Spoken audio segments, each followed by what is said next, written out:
Hello, thanks for joining me for the First Steps workshop, Learning at Home During Everyday Activities. Today's session is session number 3, the ever so popular topic of behavior strategies for your toddler or preschooler. My name is Andrea Cedar and I am a developmental consultant with Surrey Place. So what we're going to focus on today is a concept called positive behavior supports. Really what we want to be thinking about is what kind of support does your child need to be successful?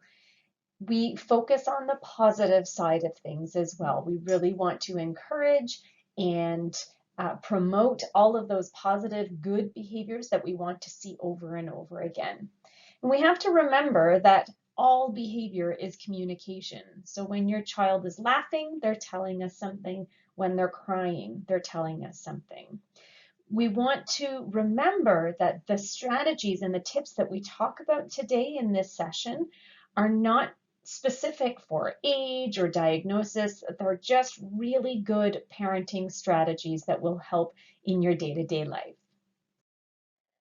So this is a list of the strategies that we're going to talk about in today's session, and they are strategies that you can put every one of them into your new daily routine, or you can pick and choose and say, today is the day that I'm going to give this strategy and tomorrow is the day that I'm going to try this strategy. We're going to talk about giving choices as a very powerful tool in helping with behaviors with children.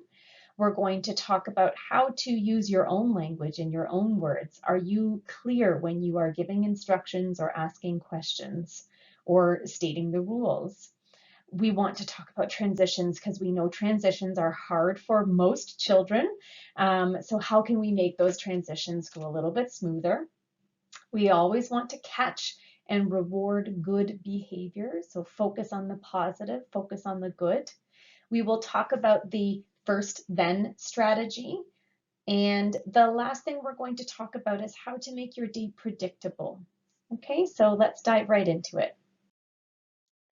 Right, our first strategy, give choices. We want to be remembering that our child probably goes through their day with not a lot of option to make a choice or have control over their life. They're told where to go, what to do, when to eat, all of that kind of stuff. So sometimes what we can find is when we offer our child an age-appropriate choice, we see some new skills come out. We see some independence, right? We see some feeling of control, some confidence. We also will offer them the opportunity to use their language to make that choice. So we've got some skill building with their language and communication going on when we offer choices. And we'll often find that this is the greatest tool to avoid or reduce those power struggles that we get into. So here's a story. I was once working at a drop-in program, and Charlie and her dad came running into the drop-in program, and we had the painting station all set up and ready to go. And Charlie was so excited about painting. And she ran right up and tried to grab a brush, but Dad was like, oh no, Charlie, we need to put a smock on. And she just really wanted to get to the easel and to get to painting. And he said, no, you got to put a smock on. And she's going painting and he's going smock on. And it was just going back and forth. Classic power struggle, right? So I went up and I said, can we offer her a choice? Because maybe that might help her understand that what you're trying to say to her. So I pulled up 2 smocks, and one of them had nice little short sleeves and the other one had long sleeves. And I said, Charlie, do you want the yellow smock or do you want the blue smock? And she looked at both of them and she said, blue smock, and we popped it right on her, and then she went off to go and paint. So there was a couple of different things that happened there. She was given control. She was given the opportunity to make a decision. It wasn't the choice of, do you want to wear a smock or no smock? It was, which smock do you want to wear? Okay. And then she got to use her words and her language. And we'll talk about how that can look differently for all sorts of different kids. And then she got to go and play and do her painting, which she was so excited about. And we got out of that power struggle. So they both won, right? She got to paint and he got her to wear a smock. So it was a win-win. And it was just the simple act of offering a choice, a very simple choice between two items that were the same things, but there was some difference to them that appealed to her to choose the blue smock. So let's talk about how to provide these choices during our daily routines. What we suggest and talk to families about is what part of each daily routine can you insert a little choice into that activity? So for example, mealtime, you can offer a choice of, do you want the sippy cup or the open cup? Do you want the spoon or the fork? Do you want red noodles or green noodles, right? So again, it's not do you want to eat lunch or not eat lunch, it's what do you want to eat for lunch? And sometimes it's just providing one or two, the choice between two items or three items, especially when our kids are younger. We don't want to give too many. Even the visual board that is on the screen here, 6 is a lot of things to choose from. So we would work up to giving a choice of 6 different things. So think about your daily routines and what part of that routine can you offer choice in. You can, like we did with the smocks, you can hold up the two different items and show them and make it visual, and you want to label it. Do you want this or do you want that? Okay.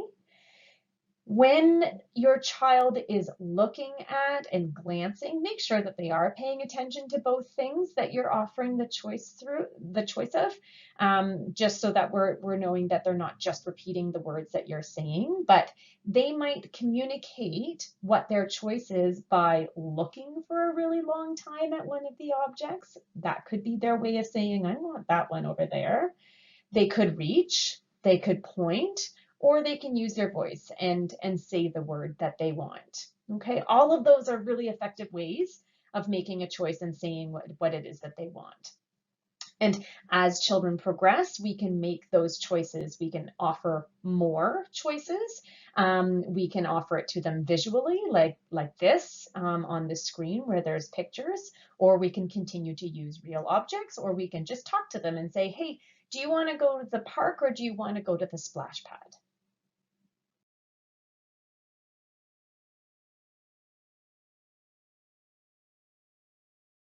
All people, adults and children, need power. We want power and we need power. Giving children choices is one way to give them some power and control. There are 4 types of choices. Concrete choices, do you want the red cup or the blue cup? Playful choices, do you want to hop like a bunny to the bathtub or fly like an airplane to the bathtub? Choices with incentives, if you brush your teeth quickly, we'll have time for 2 books tonight. And choices with a consequence. You can either get in the car seat by yourself or I'm going to help you. Those 4 types of choices start off with the most basic kind, and then they kind of gradually escalate to the more forceful kind. But giving your children power and choice can disseminate many power struggles.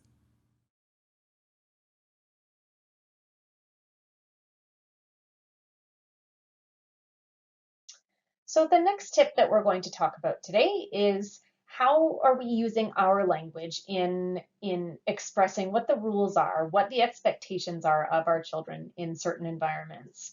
So we want to be very clear with our words. So we don't use a lot of words, we use age-appropriate words. We want to use positive words, okay? So what we often encourage families to do is tell your child what to do instead of what not to do. We can spend all day following our kid around and saying, stop, don't, you got to stop doing that, right? When we are constantly just correcting and saying, no, we're not giving our kids the chance to learn what to do instead, okay? So if you think about it, if we catch them writing on the wall, and stop, you can't be writing on the wall. All they hear is right on the wall, right? And so what we can do is we can redirect it and tell them what to do instead. Okay, we can say we write on the paper. Let's get a marker. That's nice writing on the paper, right? So if they're running in the store, they're running away from you, we don't want to say stop it, right? Even though that's our natural instinct to do. We want to say let's walk and hold my hand, or do you want to sit in the cart or hold mommy's hand, right? We can give a choice, but give them an option of what they can do instead of what they shouldn't be doing. Okay, if they're throwing their toys all the time, give them something appropriate to throw. Let's throw the ball, or let's give them a place to throw the toys. Let's tidy up. Throw all of your toys in the bin. Okay, so you'll notice that we are not saying, oh, I hate it when you write on the walls. I have to clean up the walls, and then I have to do all of this, and I've already bought you all of the paper. Right? That's too much, right? So we want to be clear. Write in the paper, let's color in, okay? And it's positive. It's positive because then you're telling them what to do. And then when they do start to do the things that you're asking them to do, we get to praise and reward and encourage that behavior, okay? Let's think about some examples of things that we probably say without realizing how vague or not very clear these sayings are, or the words are, when we're getting our kids ready for an outing, when we are playing with them, when we're trying to give them some expectations and some rules. So for example, it's time to go off to daycare, and so we say, let's get ready, come on, we have to go and get ready. Right? But really, what does let's get ready mean? And so we can break it down. Let's do positive, clear words. Put your shoes on, put your snack in your bag, put your jacket on, wait for me at the door, right? So all of those things could be examples of what it means to get ready, okay? Pay attention or focus is another one. What does that mean to pay attention? I've asked you so many times, you need to pay attention. Okay, so we might need to repeat what the instruction is. We might need to tell them eyes up here or hands to yourself, whatever it is that they're doing that shows you that they're not paying attention. We want to be clear. We want to state the things that we want them to do instead. Okay, sharing is another one. Oh boy, especially for toddlers and preschoolers, that's a really hard skill to do, right? And so we often will see our kids playing, we'll say, oh, you need to share your toys, but really, what does sharing mean? And often kids have this view of sharing means I'm never going to see my toy again. So what we might need to say is, oh, now it's your friend's turn, and now it's your turn, okay? Or 2 more driving the car down the ramp, and then it's time for Sarita to do it. And then when Sarita's done, then it's your time to do it. Okay? So the dreaded transition, right? Moving from one activity to the next is a really hard skill to do, and it's hard to learn. It's hard to understand for a number of different reasons, right? So for kids, shifting their attention from one activity to another is really hard. Sometimes just processing the language that comes before the transition. Okay, guys, it's time to go and wash our hands and sit at the table for snack. That's a lot of language that a child will have to process and listen and understand and follow through on, right? Sometimes kids just don't want to go to snack. They're too busy playing with their favorite toy, and so they don't want to make the transition. So there's a couple of different factors that play a role in the success of transitions. So one thing that we really want to encourage is that when you know a transition is coming, don't wait until the last minute and spring it on your child. Give them a heads up, give them a warning, okay? So a couple of things to follow through with that. If you do give them a warning and you say, okay, 5 more minutes, and then the TV goes off, if you then don't make that transition of turning the TV off and going to the next activity after the 5 minutes, your child isn't really going to appreciate or understand or learn what that warning is all about. So make sure that you follow through with that transition after you've given the warning. If you can, make it visual. So I put my hands up, and each one represented a different minute, right? And so we can We can use something called a time timer, and there's apps on our phone. We can use an auditory timer on our phone as well. We want to make sure that we let everybody know what's happening after this activity or when the transition is done, right? So first we're going to tidy up the blocks, and then we're going to sit at the table and have a snack, okay, so that they know what's coming up next after the transition. And we absolutely have to remember to praise and encourage when they follow through with that change. Even if it's with a lot of grumbling, we still want to encourage that transition happening and them following through with those instructions. So here's a couple of different transition cues that you can start to use in your daily routines. So one of them that many of us are already doing is a countdown, right? So 2 more minutes, and then bubbles are going to be all done, right? Or 5 more turns on the slide up and down, and then it's time to go home.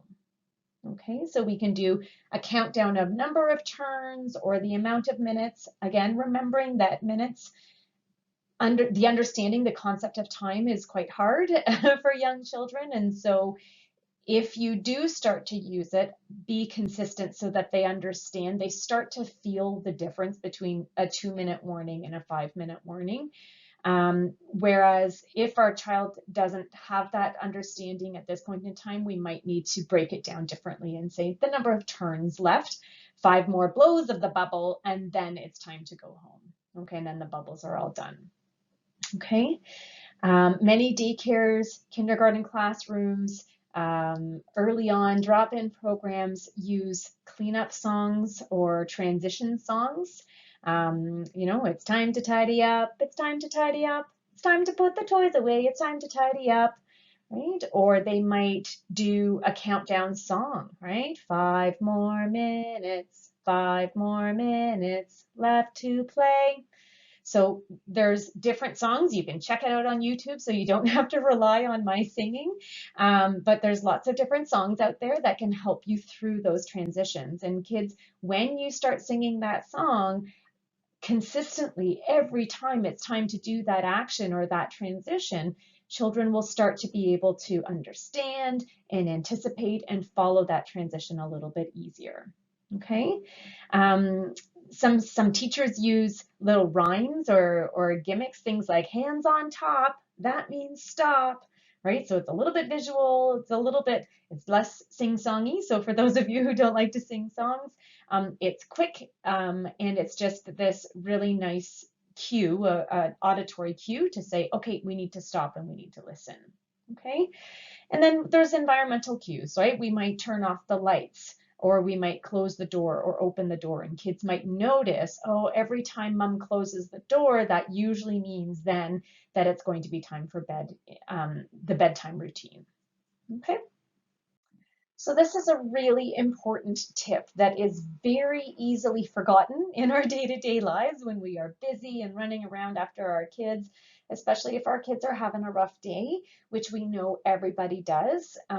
We want to take a step back and try to remember we have to catch and reward the good stuff, the good behaviors that are happening. If we only pay attention to the negative behaviors, kids are not going to understand that there's a difference between the attention that I get from mom and dad and caregivers when I do not so good things versus when I do good things. Okay, so they don't necessarily make that distinction between good attention and bad attention, right? And so we really need to try to catch them doing the things that, even if it's something that you know for sure they've known how to do for a long time, every now and then just go, whoa, I love how you're sitting quietly and sitting and listening to this storybook. That makes me so happy, right? Just to give them the chance to hear that positive feedback and that positive praise. We want to be specific as well when we are praising them and when we are talking to them about the good stuff, right? So instead of just saying, good job, they might not associate those words with the exact thing that they just did. So they might not know to do that exact same thing again, right? So if they did put a toy in the bin and you said, good job, but they also kicked their sister while they were doing that, We might have just said good job, not seeing the kicking behavior, and we've just said good job for it, right? And so the kid's going, well, was it a good job that I did this or a good job that I did that? Not too sure, right? You put the toy in the bin. Good listening. I like how you're tidying up, right? So we're going to be specific about our praise when we are telling our kids about all of the amazing things that they are doing. So try to take a step back after your busy day and think, did I praise and did I reward them for their good stuff, as well as probably correct quite a few different things as well, but did we focus on the positive? So here's a strategy that's just a classic, right? In everyday terms, this is called the first then strategy. Sometimes we know it as grandma's law or grandma's rule, right? So first you eat your broccoli and then you can have your ice cream. In the ABA world, it's called the Premack principle. So this is something that is tried and true and has scientific and evidence behind it to say that this is a strategy that works. And it's a strategy that will encourage a child to do a hard activity, to do an unpreferred activity, to do a new activity. And then it's always followed up with a rewarding, positive, exciting activity that comes after. So in the first category, we do the hard thing. So first put on your smock, first put your shoes on, first brush your teeth, and then is that reward piece. So it reminds us as parents to reward and praise those efforts that our kids are doing to do new things, to do hard things. And it's really making sure that our kid is going to be motivated to do that hard activity again, because they know every time I do that hard brushing my teeth thing, I get to go and do 20 minutes of Lego and building blocks. Or first do a pee on the potty and then you can have an M&M. Or first you put your shoes on and then we can go to the park and the playground. Okay? When we are first teaching the first then strategy, using the first then strategy, we have to teach it. Our kid, if we just use that language the first time and don't follow up with really quickly that reward, they're not going to necessarily make those connections. So we have to be really, really quick. Okay. So, and again, we can do it with something that you know they already know how to do. Maybe they're great at tidying up their toys. Okay. So first you tidy up your toys and then you can have a popsicle. Okay. And have that popsicle ready to go. So as soon as they put that last toy in the bin, bam, they get that popsicle. So they understand the concept of, okay, I do that hard thing and then I get rewarded with something amazing. Okay. The then can be tickles. It can be time with grandma. It can be something that isn't necessarily tangible or edible. It just has to be specific to your child and what they are interested in. So when I was trying to encourage my son to listen to all of my instructions to get ready and get out of the house, I bought him stickers and I gave him a sticker for after every time he listened to one small instruction. And he was so thrilled by that. By the end of the time we left the house, he had his whole hand was filled with stickers, and that worked for him, right? Other kids are going to go, ugh, stickers? I'm not doing it, right? But maybe bubbles would do it. So after every time they follow one little instruction, we blow some bubbles. Wow, you got your shoes on, blah, blah, blah, blah, blah. Good job. Okay, now we're going to first put our jacket on and then we're going to have more bubbles. Okay. So this is maybe a good time to pause the video and start to think for yourself, what is a skill or an activity that is hard for your child or is brand new and you want to teach? And how am I going to then reward and praise my child for trying that new skill or that hard skill? Okay. And keep in mind, again, it has to be very individualized for your child. One reward or prize for one child is not going to work for every other child. The other thing I'll just give you a heads up about is that using screen time as a reward is fine if it's motivating for them, but screen time is really hard to kind of take away, right? And so you like, okay, first tidy up your toys and then you can watch TV. that's great, as long as you are then using the other strategies that we've been talking about helping with transitions and rewarding the behavior, the good stuff. If turning off the TV after 5 or 10 minutes of that being a reward is going to cause more stress and more meltdowns, then I wouldn't use TV or screens as the reward. I hope that makes sense. So here's where we're going to talk about how you can make your child's day predictable. And one of those ways is to make your child's day a little bit more visual. So we all know that we all learn differently, and many people learn visually, right? By seeing it. When I see it, I understand it, right? I know I'm like that. So your child might be a visual learner, and we might at this point in time be really relying on them listening to your instructions to follow through and to learn. So what we can do is we can help our kids learn a little bit better by using visual supports. Visuals are permanent. They don't disappear the way words do, okay? They can help with transitions. They can reduce anxiety, right? So when we've talked about using transition cues, we talked about how we can make it visual. So we might be able to show them a picture of the next activity that's coming up, or show them a soccer ball and say, look, we tidy up our toys and then we're going to go and play soccer now, okay? The amazing thing about using visuals or making our child's day a little bit more visual is that it's universal, okay? So even if we don't speak the same language as other people or as our teachers or as our classroom supervisors, we can help communicate what the expectations are with visuals, because everybody will understand that a picture of a sandwich is a picture of a sandwich, okay? Using visuals and making visuals more prominent in your child's life will help lead to literacy skills later on, and they will absolutely support independence in your child's ability to learn new skills and do those skills on their own. So we have to remember that visuals are not only small laminated pictures like a lot of us have, professionals have in different settings, right? We can make your child's day visual in many different ways, okay? We can use gestures, we can model the things, we can point to, we can wave. So instead of saying, say hi or wave, we would go, say hi and wave, right? So I've just made it a little bit more visual for our child to understand what it is that's expected of them, okay? We can use real objects, which we've talked about. We can use the smock. We can use the soccer ball. We can show them the box of cereal, okay? We can take pictures on our phone and show them what we're talking about. When we say, okay, it's time to go to the drop-in program, we can show them a picture of the drop-in program.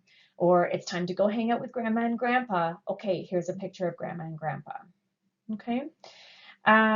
We can use photos. We can be creative, right? We can use photos from flyers. We can use pictures from toy or food packages.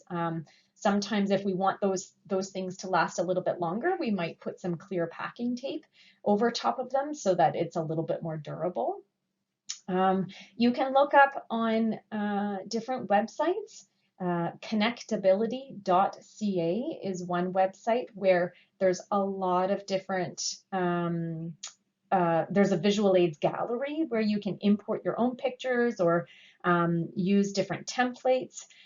Geneva Center for Autism has a really nice visual aids gallery as one of the resources that it has. So you can also just search on Google. You can write, visual schedule, first then board, and a lot of different examples will come up in the images.